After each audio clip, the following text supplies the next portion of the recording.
Bijouterie Pantso vidy volamena, mivarotra sy manamboatra firavaka volafotsy sy volamena, sahaza ho an'ny rehetra. Manatona ao amin'ny Galerie 9 Tsaralalàna, box 8 na building complexe Ampiflo.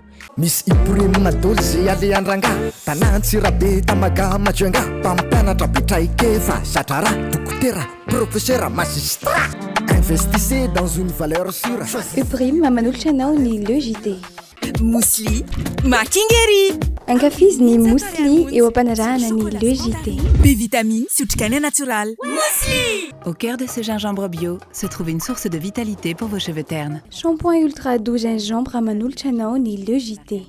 Université ASEM, une des grandes universités à Madagascar. Université ASEM à manolotra anao ny LEJT. Université ASEM, dignité, créativité, qualité. La vache qui rit manolotra anao ny LEJT.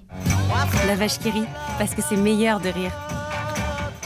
Tsara kokoa ny paoziny, matevina sy tsara kokoa ny fonony sy ny taratasiny. Dans la vie, il y a les premiers et il y a les autres. 5G Batelma, des actualités uniques, dynamiques et renversantes dans le JT.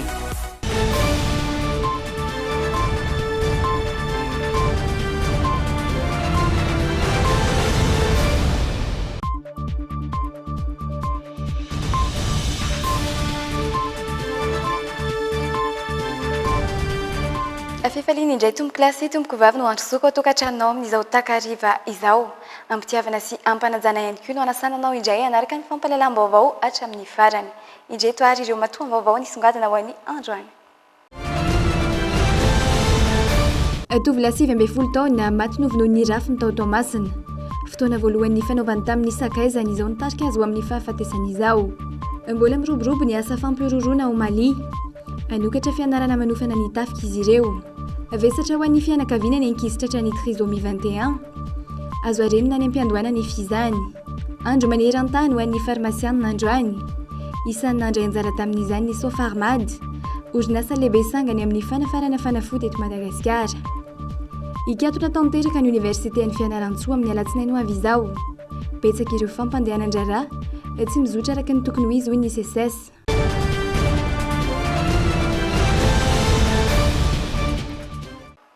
Vavaom-paritra avy hatrany no hanomboantsika ny fiarahana. Zazalahy iray 7 taona no maty voatifitra teo amin'ny kibo ny arinaratra teo amin'ny tendany. Omaly tokony ho tamin'ny 7 ariva tao amin'ny trano nisakaizany tao amin'ny Fokontany 1143. Andrano madio Toamasina no nahitana ny nofo mangatsiaka an'io tovolahy io. Rafilahiny izany hoe olona niaraka tamin'ny sakaizany ilay maty no nahavandoza raha ny vaovao voaray avy any an-toerana.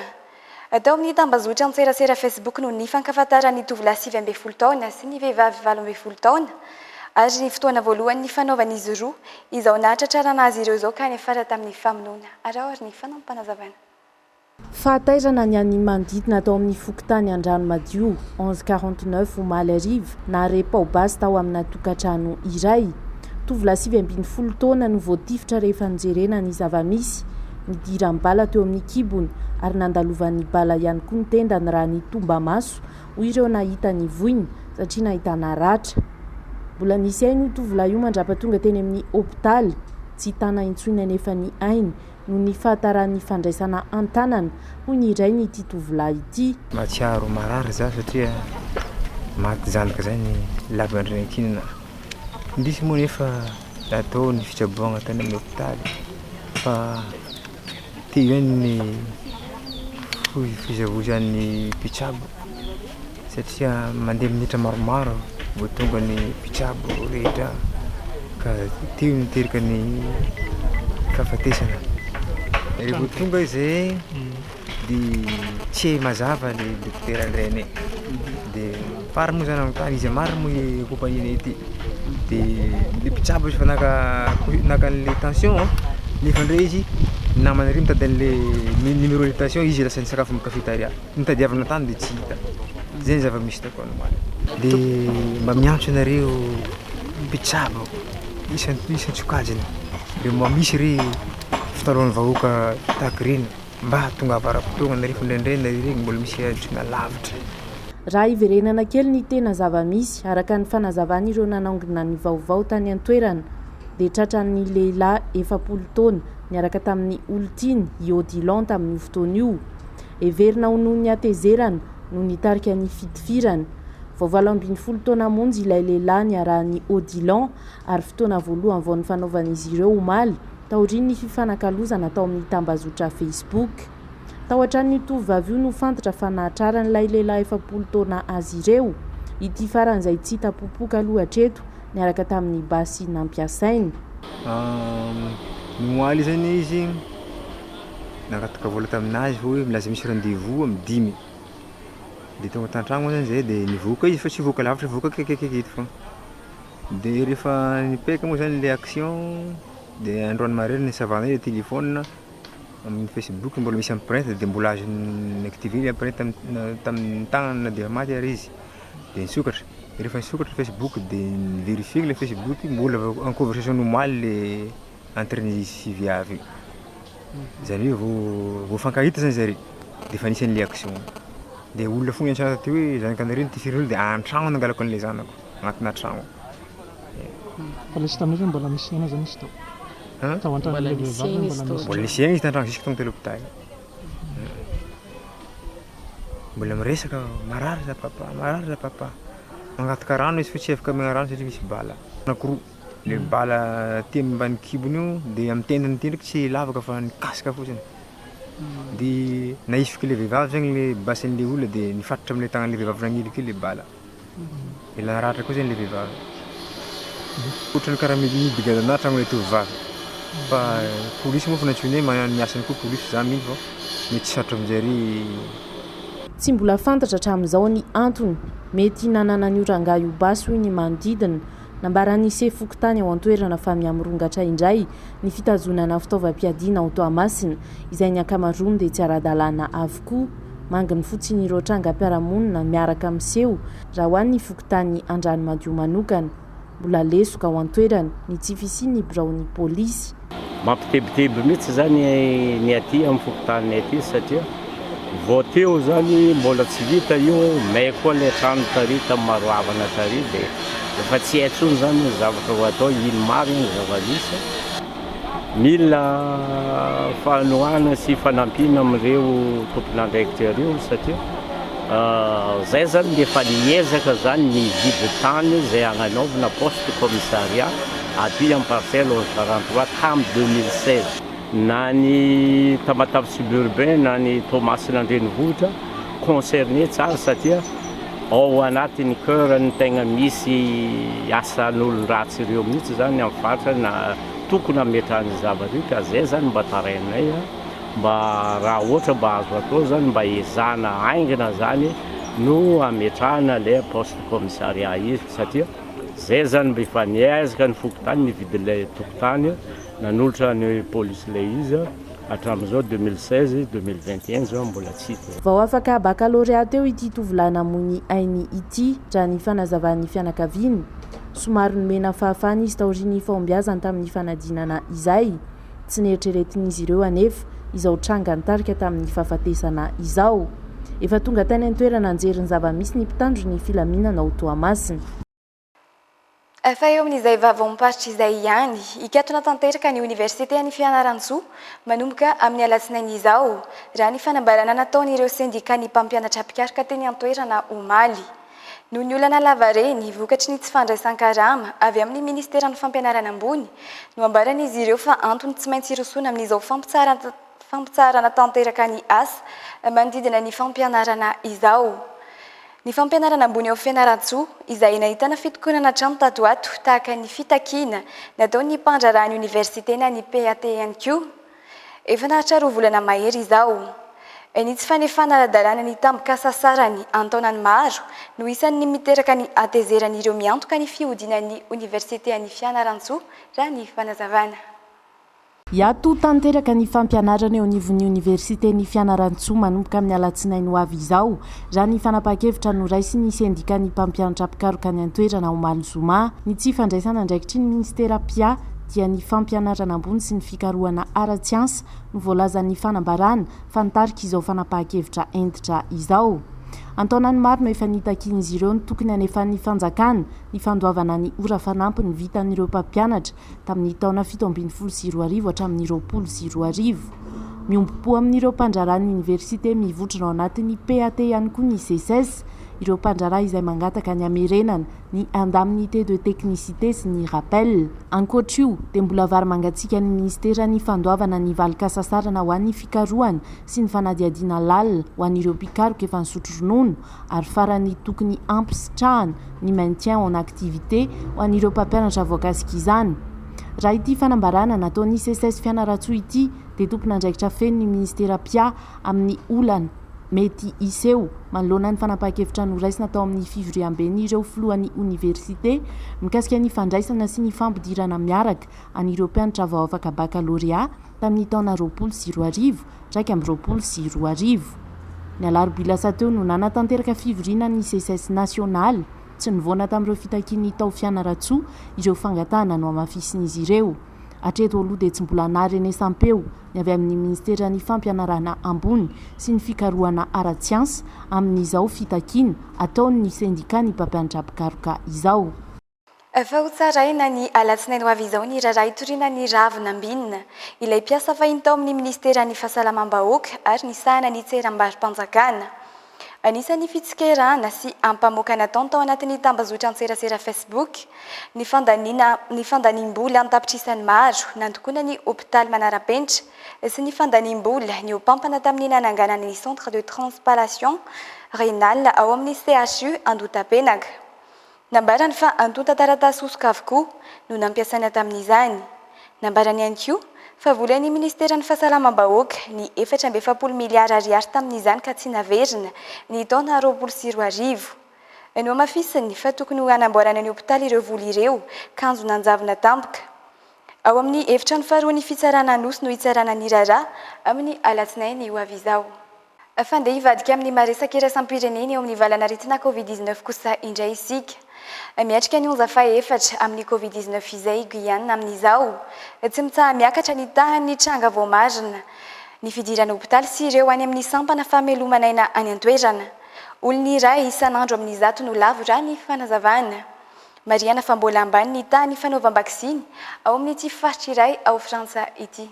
Faut-il s'inquiéter? Miatrika ny 11 Guyane, faritra frantsay izay anisan'ny tena ambany ny tahan'ny fanaovam-baksiny ao aminy. Ny enany tahan'ny tranga tamin'ny fiandohan'ny volana septambra iny tao an-toerana no ny fisian'ny couvre-feu. Araka ny antota anisan'ny voaka tamin'ny 13 septambra nefa, niakatra indray ny tahan'ireo tranga voamarina fa mitondra ny valanaretina. Tranga 477 no voamarina amin'ny mponina ray hetsy. Tamin'ny herinandro lasina nefa, mbola 270 no tranga amin'ny mponina misa ray hetsy. Voalohany izao araka ny fanazavana. Tamin'ny herinandro lasina ihany, olona 270 no voamarina fa mitondra ny valanaretina. Avy amin'ny variant delta avokoa ny akamaroan'izy ireo. 400 no tahan'ny tranga voamarina ao an-toerana noho izany. Hipoka tanteraka ireo hôpitaly ao an-toerana indrindra ireo sampana famelomanaina. Olona ray isan'andro amin'ny mponina ray hetsy no lava ho Guyane raha aotra faingo valo isan'andro no ao amin'ny Frantsa iray manontolo. Sont maintenus. Efa eo amin'izay maresaka iraisam-pirenena izay hatrany naneho ny heviny mahakasika ireo savorovory tao Etazonia ny amin'ireo mpifindra monina ny filoha Joe Biden. Nambarany fa mamenatra ny zava-misy tany an-toerana ny amin'ny fandroahana tamikery ireo mpiavy tany amin'ny sisy tanin'ny Etazonia. Andreny ndraiky ny amin'ny mahafiloha azy ny filoha Amerikana raha ny nambarany ary mampanantena vokatra avy amin'izany ihany koa. Les images ont fait le tour du monde et n'en finissent. Niteraka savorovory tao Etazonia ilay vaovao nivoaka tamin'ny haino manjery tany ivelany vao tsy ela akory izay. Horonan-tsary izay nampiseho ny fandrarahan'ny mpiambina ny sisy tanin'ny Etazonia ireo mpifindra monina. Niaro fandrahonana izany ary nanery ireo tsy farany iverina. Nangina ny filoha Joe Biden manoloana izany ka vao maika nampitombo ny korotana tany an-toerana. Omaly vao naneho ny heviny mahakasika io tranga io ny filoha Amerikana. Nambarany tamin'izany efa tsy mankasitraka ny fihetsika nataon'ireo mpiavy ny tenany. Nampanantena ihany koa izy fa nokatra fanadihadiana mahakasika ny raharaha. Andray ny andraiky ny amin'ny mahafiloha azy izy ny amin'ny fijeren'ireo olona niara ny fandroahan'ireo araky ny valan-dresaka ny fanaovany tamin'ny mpanao gazety tany an-toerana. Raha totaly, mpifindra monina mandidina ny 3 alina no tonga tao amin'ny sisy tanin'ny Texas nanomboka ny 6 septambra lasa teo. Ary avy ao Haïti no akamaroan'izy ireo. ho an'ny tamin'ny herinandro lasa kosa mbola latsaky ny 2 arivo ny tonga tao Texas ny voalohan'ny herinandro ny ohatran'ny 4 arivo sy ray alina izany mandra-patapitry ny herinandro araky ny tatitra navoaka ny tompon'andraikitra tany an-toerana mandidina ny 4 arivo amin'ireo no niverina ny sitrapo tao Mexico tamin'ity herinandro ity amin'izao mahery ny 5 arivo sy ray alina ireo olona mpifindra monina ao Haïti no mikasa hiditra ho États-Unis ahitana zaza ambam-behivavy marobe ao anatin'ireo sala nisy voalazy ireo fanokatra fianarana manofana ny tafika malianina amin'ny ady Mali ny tanjona dia ny ampaleotena azy ireo amin'ny sehatry ny fiarovana ny firenena manoloana ny asa fampiroroana i Mali izay firenena tena lasibatry ny asa fampiroroana matetika amin'izao anangana ivitoerana manofana ireo tafika amin'ny ady Mali lany teo anivy ny filan-kevitra nasionaly ny tetezamita tamin'ny alakamisy ny lalana manoloan'izay nanomboka hatramin'ny taona 2014 no efa niara-ny asa fampiroroana amin'ny sesisesy Mali hatramin'izay tany ivelany foana no nanofanana ireo manamboninahitra ao amin'ny fama na ny tafika amin'ny Malianina ampaleotena ny Mali eo amin'ny sehatry ny fiarovana ny firenena ny tanjony manoloana amin'ny asa fampiroroana manampy ny tafika Malianina ny tafika frantsay ao amin'ny tafika Barkhane miampy ireo casque bleu miisa 2 arivo sy ray alina nanambana ny anapaka ny fiarah-miasa tamin'ny Mali ny tafika frantsay volana vitsivitsy izay vondrona frantsay nefa no iantoka ny fampiofanana ao amin'ity ivitoerana ity isiraka ihany koa ho tanterahan'ny tafika Wagner vondrona rosiana araka ny fanazavana anatin'ny fizarana faharoa ny fampahalalam-baovao indray ianao izao na ny actu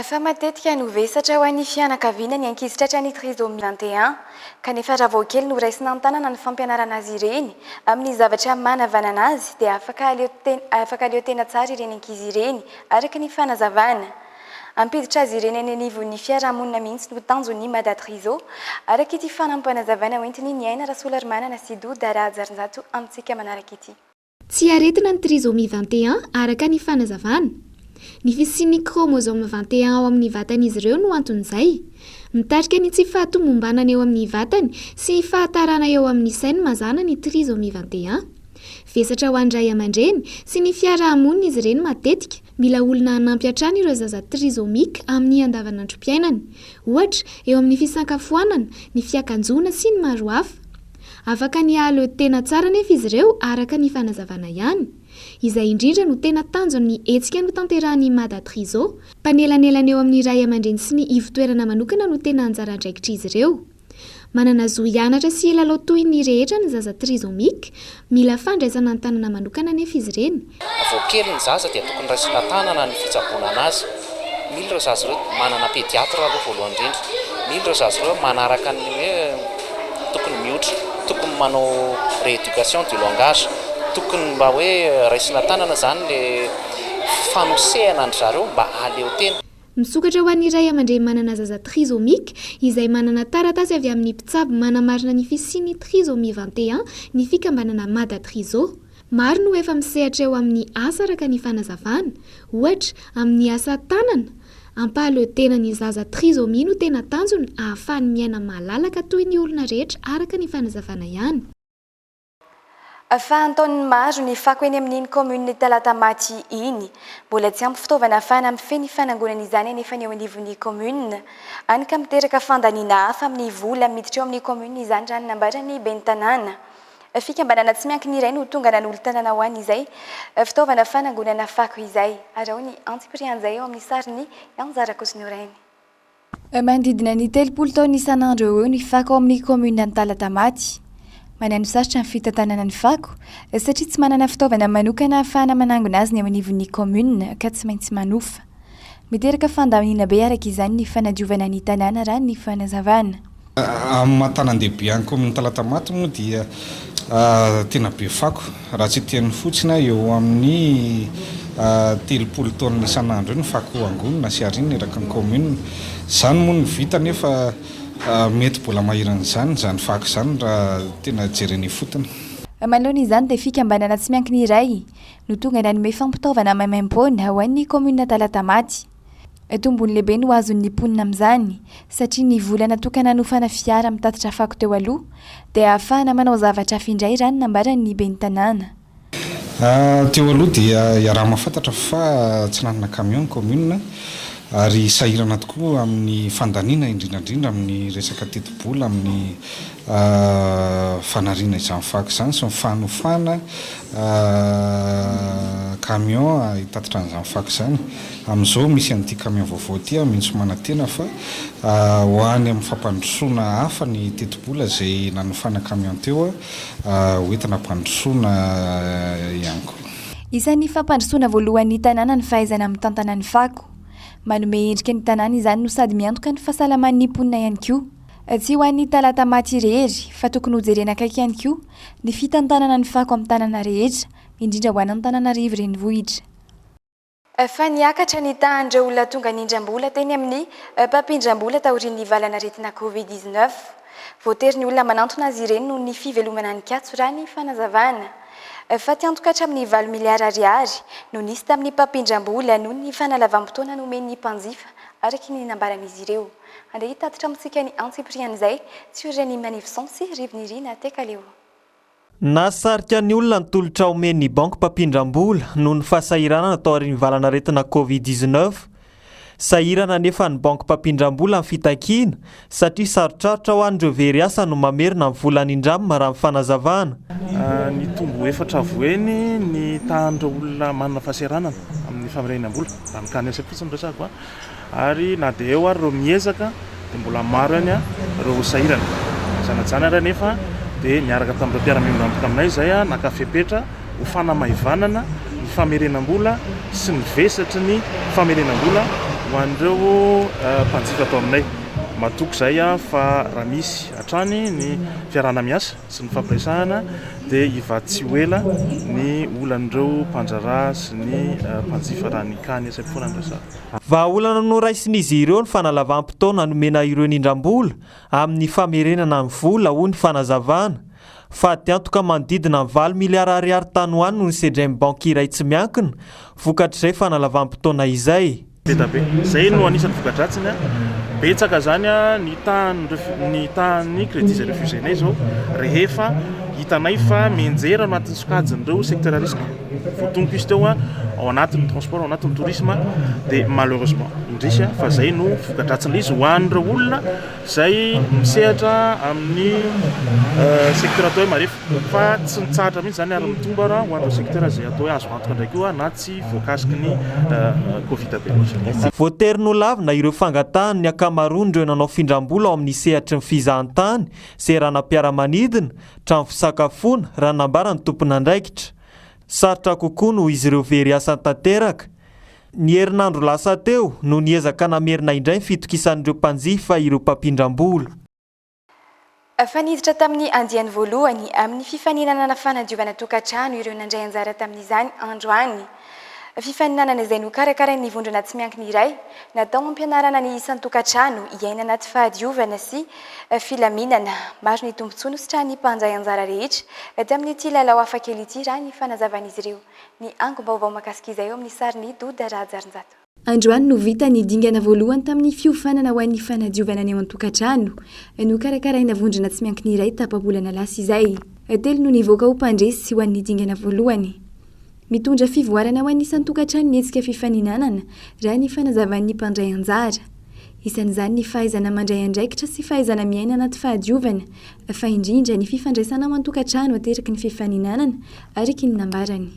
Amin'ny ankapobeny le izy tsy hoe sarotra satria fiainana tokony atao andavanandro fa mampivoatra le izy hoe raha ohatra hoe zao anao tao aloha dia hitanao ny ao aoriana hoe mety tsaratsara tsara izy dia mahafinaritra hoe mamerina tokantrano hoe mampisy fahina mety tsaratsara ny ahoana andavanandro dia miadevitra aloha izay vaovinao.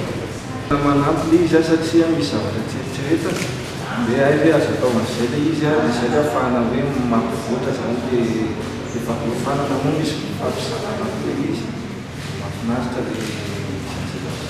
Ny alohavana fampiofanana moa izao lalao izao ho fampahafantaran'ireo mpandray anjara amin'ny asa tokony ataony mba ahazahoan'ny amboara. nitondra fahaiza-manao hafa indray teo amin'isany tokantrano ny fanatrehan'izany fampiofanana izany. Mbola vonina noho ny lalao hatrany ireo mpandray anjara ny sitraka ny amboara ho an'ny dingana voalohany androany. Eny, mbola mazoto anao ihany challenge zay. Le izy moa ma-challenge anazy tsy maintsy misy zavatra sarotra hoe dia tena mahafinaritra anatin'ilay izy fait ianao zany isan'andro miainao an-trano ohatran'ny hoe mandeha ho azy ny fiainana fa rehefa nisy an'le cleaning challenge dia lasa miezaka ianao zany mihoatra izay zavatra ataonao isan'andro mba azahoana vokatra tsara sy azo tsapaitanana. Tanjona amin'ity fifaninana hafa kely ity ny ampizatra ny olona iainana tokantrano milamina sy madio. Napetraka ny amboara izay mitetina roa tapitrisa ariary ho an'ny mpandresy any amin'ny fiafaran'ny lalao mba ho tena harisika amin'ny fanadiovan'ny fotony ao an-tokantrano mihitsy ny mpandray anjara. Na izany aza, tanjona ihany koa ny ampiainany rehetra ao anatin'ny fahadiovana na tsy ao anatin'ny lalao intsony aza. Fatotosa tamin'ny herin'ny androany 12 septambra ny fihaonam-be iraisam-pirenena andiany fafito mahakasika ny fandriam-pahalemana maneran-tany izay eo ambany fiahin'ny firenena mikambana. Hita ho niavaka izany tamin'ity taona ity noho ny fisian'ny valanaretina Covid-19 raha ny fanazavana. Tanjona amin'ny hetsika ny sy ny tontolo mirindra sy milamina maneran-tany. Miainga avy amin'ny isam-batan'olona mihitsy ny fizany araka ny votra tamin'io hetsika io fanampanazavana. Nanomboka ny taona 2014 no nisy ny hetsika nataon'ny HWPL ho fampandriana ny fahalemana iraisam-pirenena. Hetsika izay natao hifarimboana ny firenena rehetra mba hitandro ny filaminana izay tena zava-dehibe amin'ny fiainan'ny tsirairay. Voakasika izany ihany koa ny fivavahana, ny fanabeazana, ny zavatra hita sy rey amin'ny hainy vakijery ary ny lalàna iraisam-pirenena. Tafiditra ao anatin'izany ihany koa ny fiaraha-miasa iraisam-pirenena. Ohatra mivantana ny ady atao amin'ny Covid-19 izay namsongadina ny hetsika ho an'ny taona 2020 satria nahitana fifanampian'ireo firenena samihafa maneran-tany. Maro be no nandray anjara tamin'io hetsika io ary samy manana ny heviny ho fampandriana ny fahalemana avokoa. Isan'izany ny minisitry ny fanabeazam-pirenena atao amin'ny firenena Karahiba. Nambara ny fany an-tsekoly ny zaza dia efa tokony hianatra ny fahaiza-miaina, ny fiaraha-miasa sy ny maro hafa. Rehefa voafehany ireo dia izy indray no ampita izany amin'ny manodidina azy ka hiteraka fandriam-pahalemana ho an'ny isam-batan'olona izany raha toa ka voafehy tsara. Tanjona amin'ity hetsika ity ny ampitsahatra ny ady samihafa misy eo amin'ny samihafa firenena izay saika hita maneran-tany ary ametraka izany ho lovain-jafy. Laharam-pahamehana izany satria zava-poana ny vinakasana ny fampandrosoana rehetra raha toa ka mifandrafy ny samihafa firenena ohatra ny fanazavana. No mariana faezaka avy amin'ny tsirairay no azahoana vokatra tsara na ratsy amin'izao hetsika izao. Fa samy nilaza ho afa-po tamin'ny hetsika Best Choice University tetsy amin'ny plaza Ampeflo avokoa na ny Canal 7 Events izay nikarakara na ireo mpandray anjara marobe fa indrindra ireo mpitsidika. Tanora sy mpianatra tonga tsy nitsalasala nanadiady ireo karazana université maro nanao fampiratiana teny an-toerana ary koa nanatrika ny conférence d'orientation nahafana izy ireo nisafidy izay lalam-piofanana nety taminy angon'izay tanteriny Aina Rabarsosy Anja Rakotonoraina. Tsy vitsy ireo ankizy nitsidika tetỳ amin'ny hetsika Best Choice University no efa nahita sahady ny lalam-piofanana ho arainy. Tamin'ny alalan'ny fanadihadiana ireo université marobe nanao fampiratiana tetỳ an-toerana sy tamin'ny fanatrehana ny conférence d'orientation ihany koa.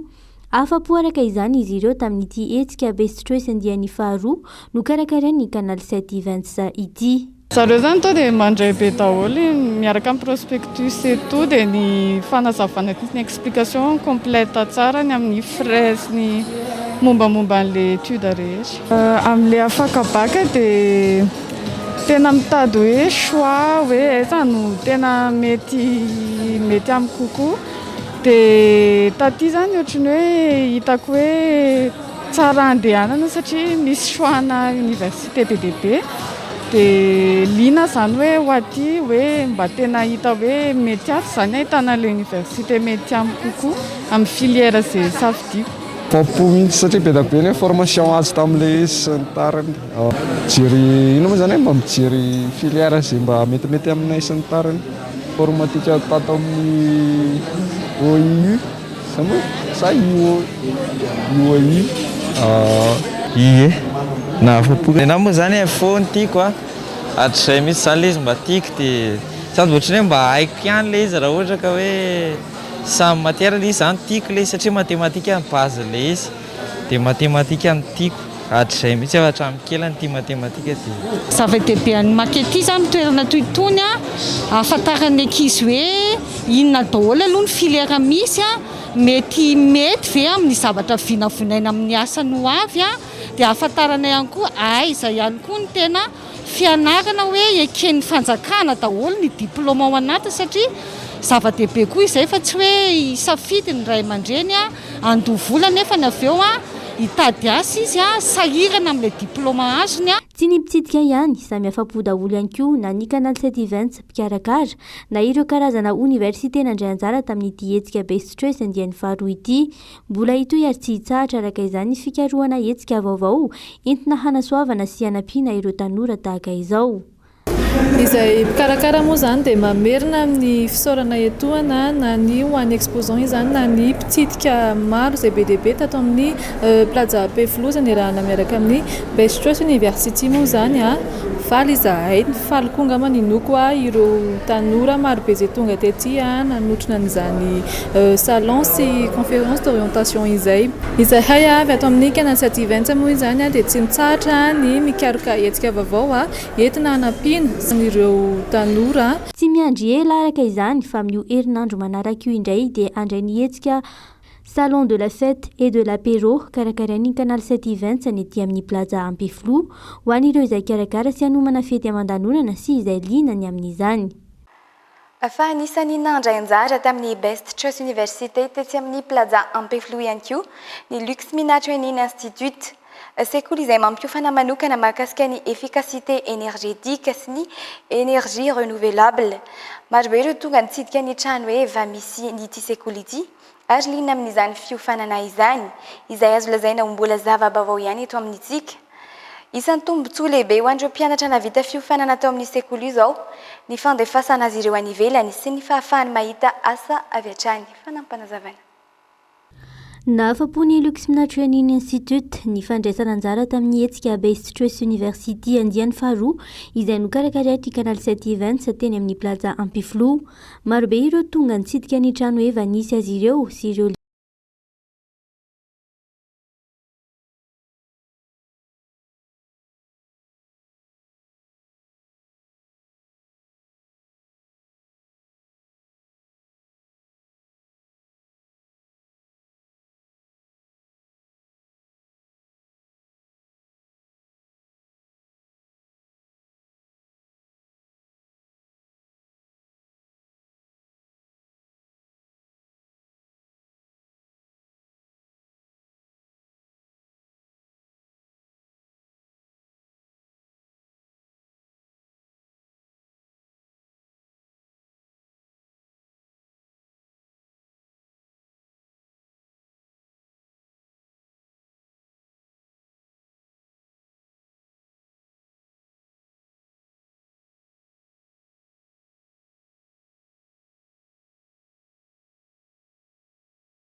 Fa isokatra manomboka amin'ny fahefatry ny volana oktobra ho avy izao ny fiofanana manokana mahakasika ny hôtellerie, restauration sy ny tourisme izay karakarain'ny C-classe ho an'ireo mpianatra vao afaka baccalauréat na ihany koa ireo maniry mpiatra izay sehatra sy izay avy hatrany.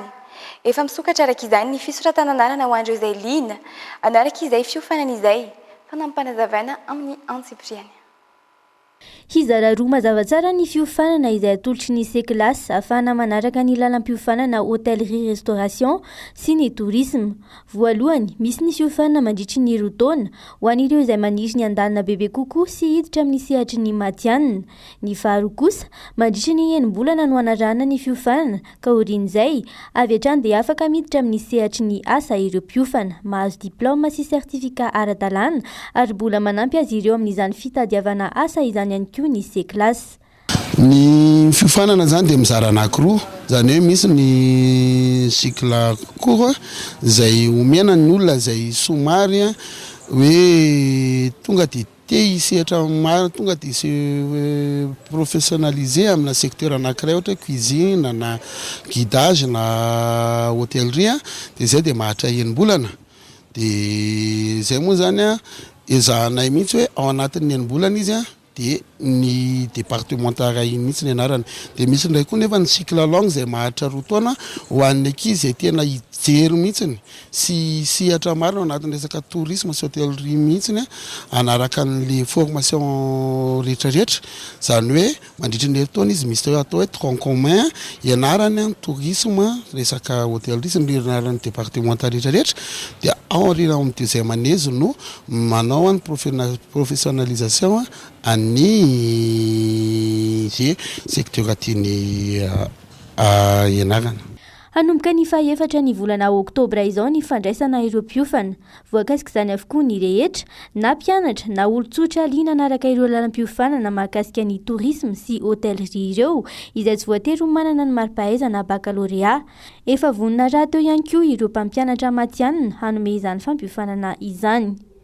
Iny tompony ato amin'ny C-classe zany dia manofana ankizy ho hisehatra amin'ny fizahantany amin'ny resaka guide zany na hiasa amin'ny chef de volet côtier any amin'ny parc na koa hiasa eo amin'ny sehatry ny agent de cotation na agent commercial tourisme.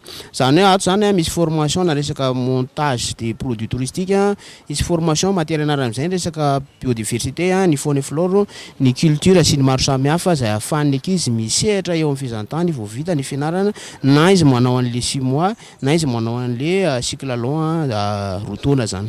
Na olona mbola vao hianatra zany dia afaka manao le 6 mois satria tena hoe formation tonga dia spécialisé na resaka guidage sy montage des produits touristiques fotsiny ny ataony. Satria fa ny mahasamihafa azy fotsiny olona anao 2 ans zany le araka ny tenenina namana teo aloha efa olona anangana entreprise na ho directeur, fa ny 6 mois zany tonga dia olona afaka misehatra eo amin'ny asa izy ianarany daholo matière rehetra na mbola vao hanomboka izy zany dia afaka misehatra amin'io. Efa misokatra araka izany ny fisoratana anarana ho amin'ny ity fiofanana karakarain'ny C-classe ity ary voafetra ny toerana satria manodidina ny 520 ihany aloha hatreto no raisina mba ahafahana manara-maso tsara ny fianaran'ireo mpanaraka fiofanana. Nanomboka androany kosa ny varandresaka nanomezana fampahafantarana bebe kokoa ireo mpianatra izay efa manam-paniriana anaraka ireo lalam-piofanana rehetra manodidina ny restauration sy tourisme ireo. Fanatokana ho andro maneran-tany ho an'ny farmasiana ny datin'ny androany 20 septambra. Nanamarika manokana ity andro ity i Madagasikara ary isan'ireo nandray anjara mavitrika tamin'ny fankalazana ny Sofarmad, orinasa lehibe sangany amin'ny fanafarana fanafody eto Madagasikara. Isan'ny nampiavaka azy ireo ny fiarah-miasa akaiky amin'ireo firenena tafiditra ao anatin'ny ICH izay manana kalitao tsara indrindra amin'ny fanafody eran-tany. Iray amin'ireo mpanafatra fanafody lehibe indrindra eto Madagasikara ny Sofarmad, orinasa natsangana farmasiana malagasy. Isan'ny mampiavaka azy ireo ny kalitaon'ireo fanafody aparitaka amin'ireo fivarotam-panafody eto amintsika. Fomba fiasan'ny Sofarmad hatramin'izay ny fiarahana miasa akaiky amin'ireo firenena tafiditra ao anatin'ny ICH. Na hoe Conseil international d'harmonisation. Ny fanafody rehetra alainay zany dia efa garantia fa misy qualité daholo dia izay indrindra no akanay fanafody amin'ireny toerana ireny. Karazam-panafody maro isan-karazany amin'ny kalitao tsara indrindra saingy isaza ny fahefa-mividin'ny farmasia no atolotry ny Sofarmad. anitatra ny fanatsaran'izay tolotra izay izy ireo ary efa andalam-pametrahana ny fiara-miasa amin'ny biogarant any frantsa. Biogarant moa ny dikany dia hoe bioéquivalence garantie. Biogarant dia laboratoire voalohany amin'ny fivarotana fanafody générika any France. Izay no iarahanay miasa aminy. Mikarakara tolotra manokana ahafahana manamora ny fahazoan'ireo entana ao amin'ny ihany koa ny sofarmady amin'izao fotoana dia ny tolotra farmaloanina tetikasa izay iarahana izy ireo miasa akaiky amin'ny Accès Bank. Izany hoe manome fahafahana ho an'ireo mpanjifa client partenaire ny sofarmady amin'ny resaka hoe taux préférentiel sy prise en charge amin'ny resaka financement ana achat. Dia izany hoe manasa an'ireo client rehetra pharmacie na officine hiara-iasa amin'ny sofarmady dia afaka mandray anjara amin'izay resaka projet izay nareo. Fa nisokatra ho an'ny Besin'ny Maharo ny toerana fialana voly isaky ny zoma hariva eny amin'ny ankoina bypass Alasora. Tanora manan-talenta amin'ny resaka hira no mpanafana ny hetsika izay natao milamindamina kokoa miavaka amin'ny mahazatra. Na izany aza misy ihany koa ny karazana kitonontoana nomezana fahafampo ho an'ireo izay te hiala voly sy hifaly araka amin'ny namana na fianakaviana eny an-toerana. Milamina sy malalaka tsara ihany koa ny toerana eny amin'ny ankoina ary azo antoka tanteraka ny fandriampahalemana. Dia antsika ny fanampanazavana mahakasika izay. Tanora manan-talenta mahafeny mozika izay afaka mifaliana ny mpanatrika. Izy ireo no tonga nanokatra tamin'ny fomba ofisialy ny hetsika ho atao isaky ny zoma hariva ety amin'ny ankoina bypass Alasora. Izany no isan'ny mampiavaka ity toerana ity sady afaka hialana voly no afaka amoahana ireo tanora ny talentany ihany koa. Faly be zany izay androany mandray anjara amin'ny open mix session karakarain'ny espace ankoina.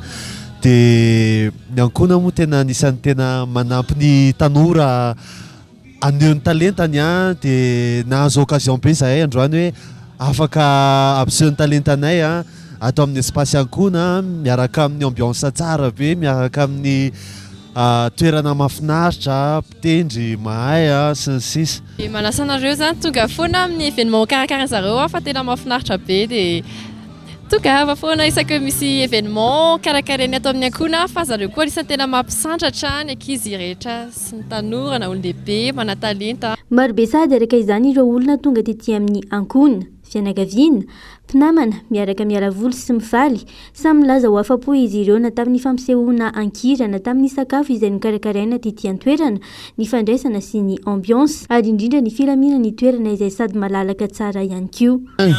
Tena eno hoe akora zany hoe mahafinaritra le carte, dia mahafinaritra le accueil, dia mahafinaritra ny ambiance dia mba tonga mba mijery, dia miaraka amin'ny kisy sy ny namana.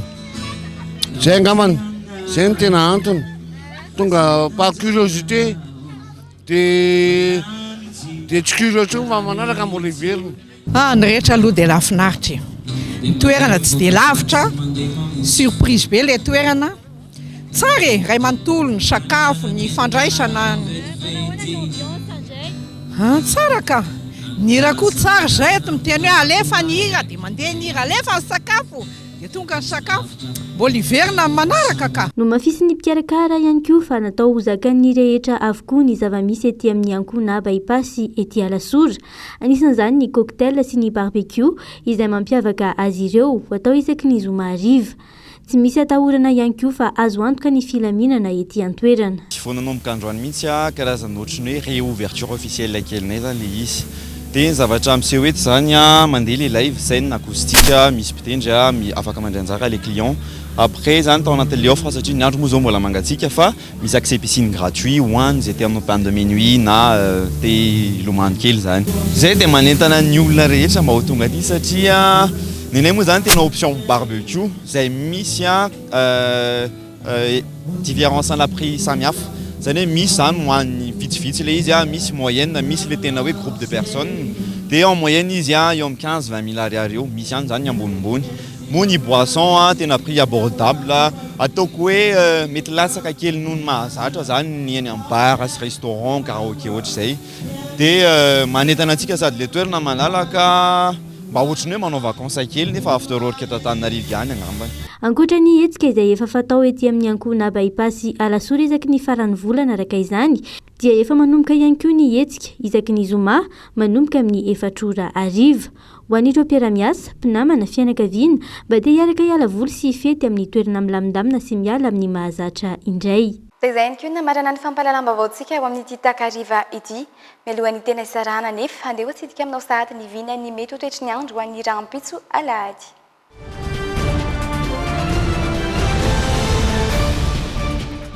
Ho tandrifin-drahoana ho diana ho arahin'orana kosa izany ao Sava.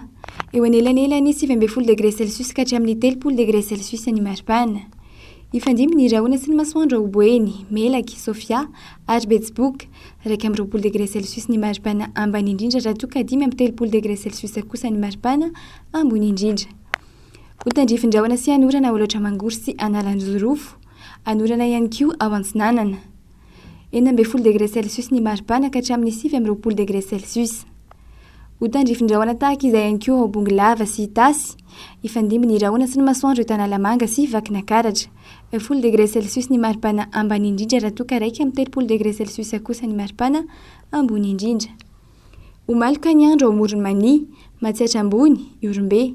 Ifandimy kosa ny rahoana sy ny masoandro ao Vatovava Fitovinany sy Atsimo Atsinanana.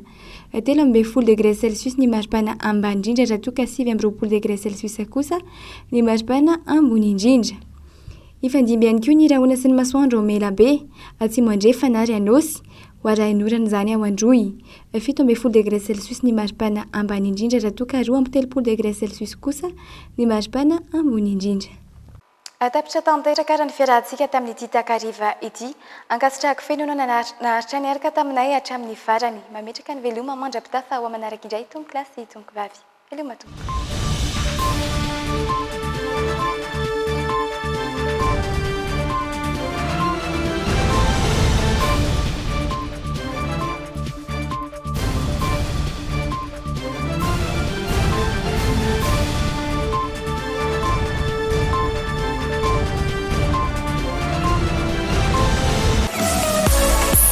Tellement des actualités uniques, dynamiques et renversantes dans le JT. Bijouterie Pansou vidy volamena, mivarotra sy manamboatra firavaka volafotsy sy volamena, sahaza ho an'ny rehetra. Manatona ao amin'ny Galerie 9 Tsaralalàna, box 8 na building complexe Ampiflou. Paperline, le choix de votre succès. Au cœur de ce gingembre bio se trouve une source de vitalité pour vos cheveux ternes. Shampoing ultra doux gingembre Nanulchanoto ni le JT. Université ASEM, une des grandes universités à Madagascar. Université ASEM Nanulchanoto ni le JT. Université ASEM, dignité, créativité, qualité.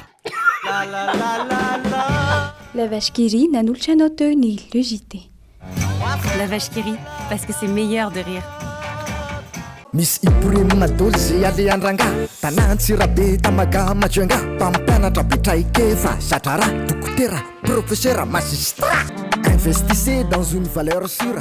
Ibrahim Mamanulchanao ni le JT.